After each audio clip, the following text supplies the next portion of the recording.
The loss of my mom opened a wound within me that I never knew existed.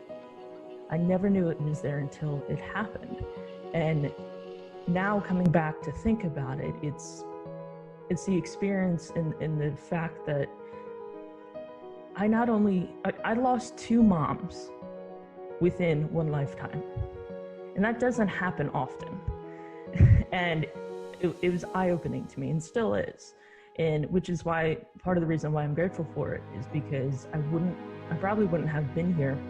I probably wouldn't have made it this far and understood my story without the loss of my mom, without the pain and the struggle stemming from that. I feel there's a lot of conversation, a lot of misconceptions about adoption that would take place in a great platform that docuseries provide.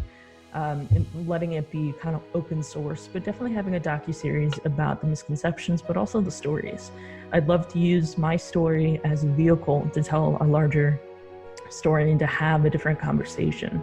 There are tons of misconceptions out there about adoption and about the child, and how a lot of people think that if you adopt, it's kind of like charity work, and that the child should be grateful, and that, they should be grateful they didn't grow up in an orphanage in Russia for most of their life, or they weren't fostered, or they weren't this and that. And it couldn't be further from the truth from the adoptee side.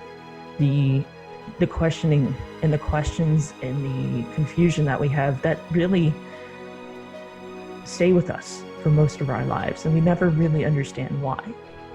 But it has a lot to do with the first few minutes, the first few days, the first few weeks, the first few years of our lives, and how that plays an integral role in who we are today.